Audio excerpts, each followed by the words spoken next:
A quality of life update tends to be an update for a video game that improves the user experience and functionality of certain features in said game, using minimal time, resources, effort, money, etc. In this video, this is part 2 of my Dragon Ball Xenoverse 2 quality of life updates, taking some of your guys' feedback from part 1 into consideration. With that said, in a couple of weeks time, this video will also be sent to Bandai, so at an absolute bare minimum, they will at some point know that this is what we want to see in a future update for Xenoverse 2, Xenoverse 3, what have you. With that said, I need your guys' help with something.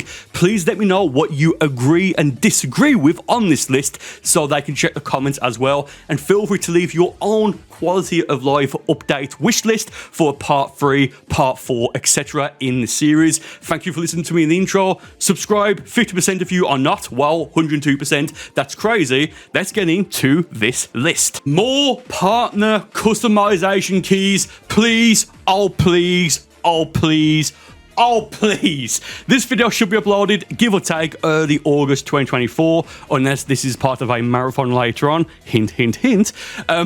So it's been now just over 2 entire years since the last DLC update, or rather free update, for Dragon Ball Xenoverse 2 that has added partner keys, those being from the Content City Vault update in no particular order: Super Saiyan 4 Gogeta, Super Baby Vegeta 2, Base Form Goku Black, Super Saiyan God Goku, and Super Saiyan God Vegeta. In the comments, please let me know what characters, if we ever get more custom keys, Xenoverse 2, Xenoverse 3, what have you, who you want to see. I personally think every paid DLC character in the following update should get a partner key. No ifs, ands, or buts, just add them for the paid characters to give us more, bang for our buck. But a top 5 list for me, and these aren't characters that would necessarily need it, I just want to see them.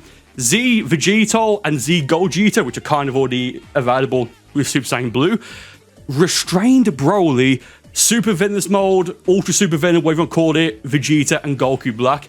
It would just be so cool. Ultra Instinct Goku, God of Destruction Toppo, Kale, Caulifla, and the Supreme Kai of Time. Please, oh please, add more partner customization keys to Xenoverse 2. Please. New Game Plus. Typically in video games, not every game of course, but in video games that tend to be like story mode focused, once you've completed the main story mode or even all the story mode or what have you, you can then sometimes have an option called something like New Game Plus, which basically means you can restart the story, but it may be a little bit trickier, but you regardless would keep your items and your unlocks.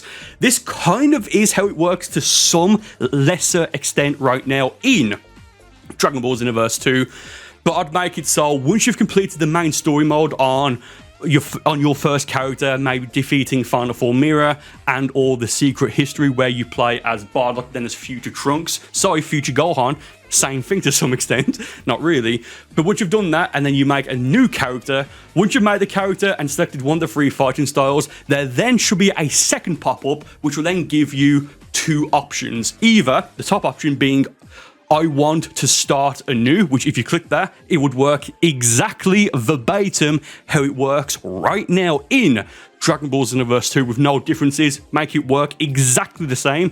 But then a second option called something along the lines of New Game Plus, which if you do that, a third option will then appear asking which lobby you want to go to, the single lobby or the multi-lobby.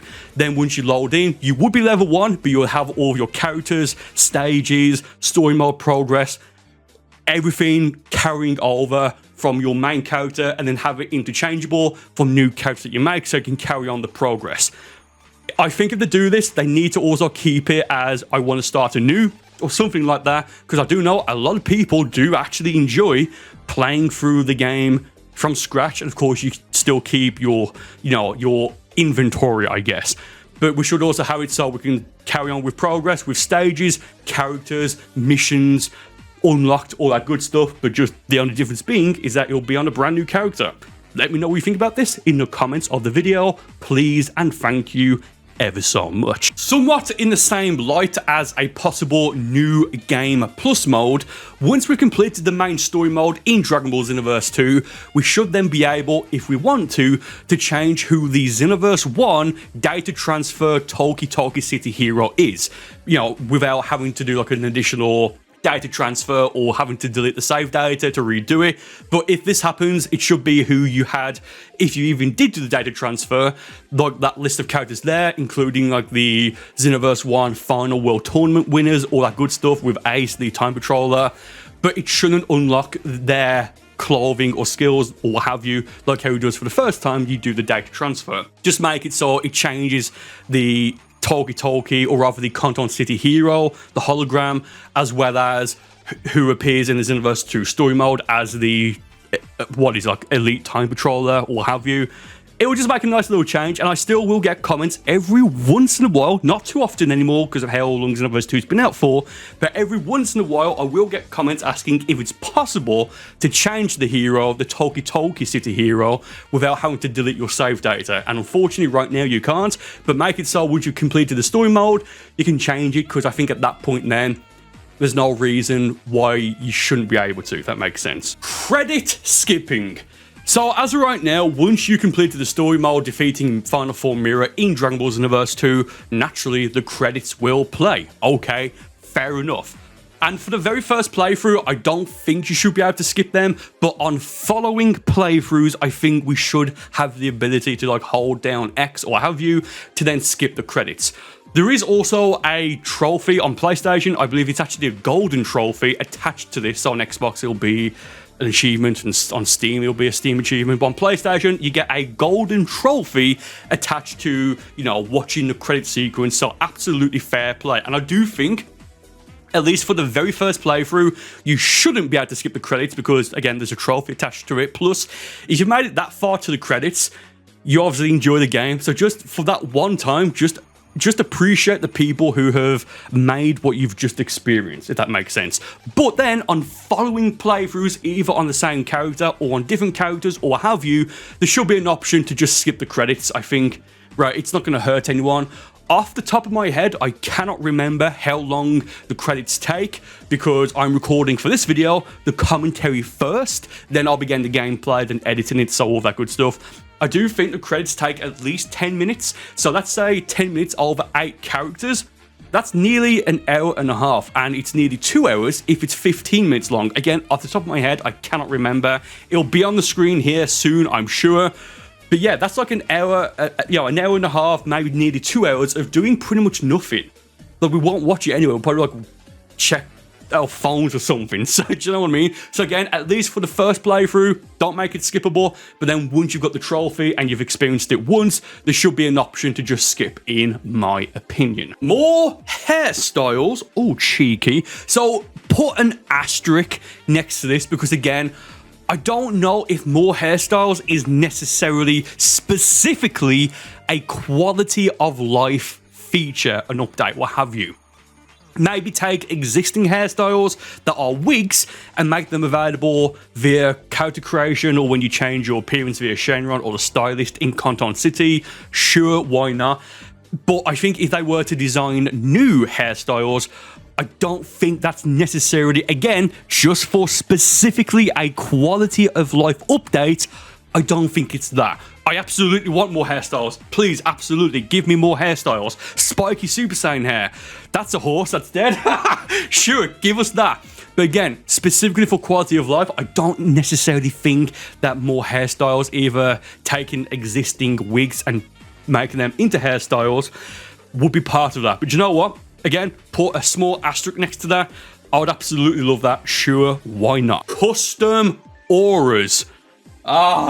Is this my new pet peeve? I'll say new pet peeve. Is this my first major pet peeve with Xenoverse 2? So recently, as of the first Festival of Universe update, they added auras. Here's the thing. They only work in Conton City when you do pretty much anything but walking. So if you equip them and use them, great.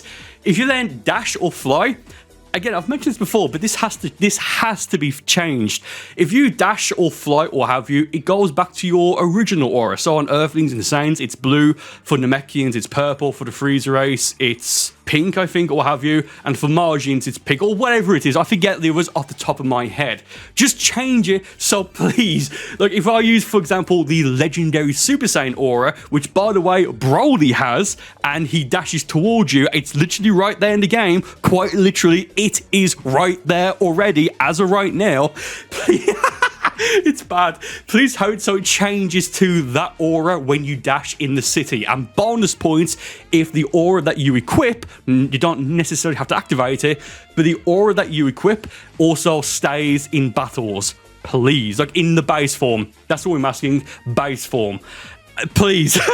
Moving on, this is one that if you guys are going to comment, please comment on this one above anything else. Again, if you're just going to leave one comment, please make it related to this part. In past Dragon Ball games, up until I think Battle of Z, I think Battle of Z was the first game that didn't do it. If it wasn't Battle of Z, it would have been Xenoverse 1. Please have actually functioning block lists. I don't know if this is a console issue or if it's just Bandai or the developers not doing it, or it wouldn't be Bandai, it would be the developers, where if we block someone on our console of choice, for example for me on PlayStation 5, that person then shouldn't be able to join any of my lobbies, aka modders. You could also do it for people who are known to, like, for example, to mass rage quit, as in they have a red name. That's what a red name means. It means that they disconnect a lot. Look, I don't mean like a few times. I mean, unironically, like hundreds, if not thousands. The low thousands, granted, of times. That's what the red name is. But if we know there's people that do this, they'll block them so then they can't join us in matchmaking. Now, they actually may have already have done this, but I can't test this necessarily because as of the Future Saga Chapter 1 DLC 17, aka the next gen upgrade for Dragon Ball Xenoverse 2, if you have someone blocked on your console of choice, if you then find them in the city, you can still find them, their patroller name will just be renamed to Patroller, the generic name. So they may have already done this, but I do remember, for example, in Raging Blast 1, Raging Blast 2, and even in Dragon Ball Z Ultimate Tenkaichi, if you block someone, if they then try to join your lobby, it will just come up with communication error occurred or something like like that. Hopefully, because the Raging Blast games on Ultimate Tenkaichi was Spike, now Spike Churnsoft, hopefully in the upcoming Dragon Ball Sparking Zero, this will be a returning thing, because I don't necessarily want to waste my time in video games fighting people who I know are going to rage quit when I beat them, or people who play from an objectively cheap standpoint.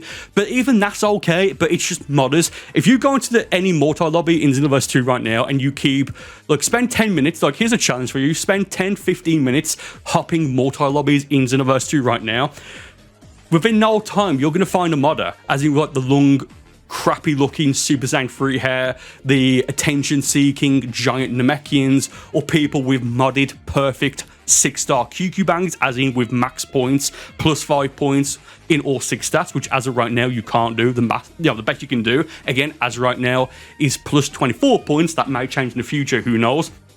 But if we see these people, we can then block them personally, so we then, in theory, won't have to deal with them again. This might be the longest one on this list because I am quite passionate about this for all like the nonsense I have to deal with, right, from modders and what have you. So if we can get this in the game, I think that's going to be absolutely excellent. Again, there is a slight chance that this is already in the game right now, and if it is, it would have only have been added in the next gen upgrade. But again, please let me know specifically about this one on this list, what you think about that, please, and thank you ever so much. This next one is one that doesn't really bother me, but yeah, it doesn't bother me, so I don't mind either way, but it's not going to hurt me either way either, so let's go for it. Changing your name of your custom character via Shenron. Sure, why not? Again, you can also make it so you can only do this once you complete the main story. It's not a case of it's impossible for them to do, or rather impossible as of right now, because if you have a name of your custom character that violates the ever updating I guess like block list, like if you put like a curse or something in there, it will automatically be renamed to Patroller. So it's something that is already in the game right now. So sure, maybe you have to clear the story mode first. It's not like a game breaking thing, at least as far as I'm aware it's not. I wouldn't mind this either way, so it doesn't hurt me either way, so sure, let's do it. I have had a few comments, and it's only been a few, saying, oh, we should also be able to change what, you know, like if I have a saying, I should be able to change that character to a margin. I disagree with that. It should just be that you can change the name, the voice, the appearance, but definitely not, you know, the race of the character, because that's a whole different thing. I'm sure people will disagree with me on that, but I think that's why we have 8 slots for characters, and there should be at least 20. We need more presets for custom mentor partner characters, either from custom mentors like Goku, Whis, what have you, or from as well as for partner custom keys, as in Super Saiyan Blue Vegito, Super Saiyan 4 Gogeta, Omega Shenron, etc, etc, etc, etc. Or at an absolute bare minimum in the not multi-lobby, it's already in there, but in the lobby where you're waiting for people to join or what have you, there should be a partner customization robot. I don't know why there isn't one there, given that you can change your moveset, your equipment, your preset there. So at a bare minimum, add the robot there. Do you know what? Do both. Give us at least 3 or even 5 partner custom presets. Because, for example, Goku has, what is it, 4, I think? Or technically 5, I forget, different special outfits you can have. But you can only use one at a time before having to, as of right now, go back to Conton City, then change it that way. So again, add different presets, or at the very least, add a partner custom robot to matchmaking lobbies. This next one is going to seem very picky, so take this one with a slight grain of salt, I guess. I want there to be an auto random selection for pretty much everything, but mostly for random characters. Yes, I know I have an entire series using random characters in Dragon Ball Xenoverse 2 and in the rather upcoming Dragon Ball Sparking Zero. Oh yes, is that a Sparking Zero reference? Of course it is. But if you click as of right now in Xenoverse 2 triangle, it will go to a random character. Okay, cool. But the way that I want it to work is how I believe it worked back in the I think, let me know if I'm wrong here, but I think it worked like this back in the Rage and Blast games, where you click triangle and you wouldn't see who the character was, but for like a split second it would cycle through characters. So have that instead of having to click triangle, see the character, then confirm it, right? Like if this doesn't happen, I'm not going to lose a sliver of sleep. That's a tongue twister. a wink of sleep with this, but change it so triangle will automatically select a character without you knowing who it is. Then you then go to the stage, and you can have the same thing for stages if you want. If this doesn't get added, again, not the worst thing in the world. Let us change the color of our basic key blasts, and by extension, the charge key blasts as well, like the bomb key blast, heavy, homing, paralyzed one, the charge barrage, flurry one.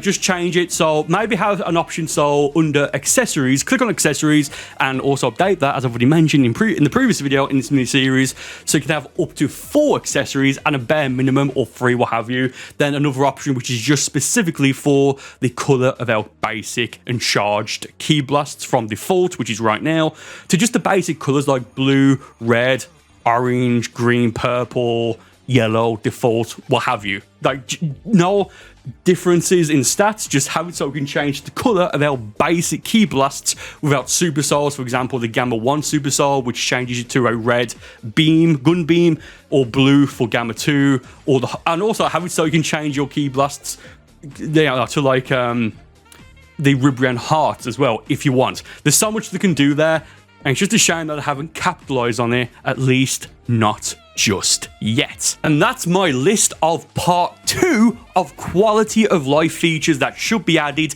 to Dragon Ball Xenoverse 2. Once again, let me know on this list what you agree and disagree with, and let me know what you want to see in a possible part 3 or part 4 in this mini-series, as again, it will be sent in a couple of weeks to Bandai, so they will at least then know that this is stuff that we want. Thank you all for watching. More videos on the screen right now, and I will see you on one of these videos in just a moment.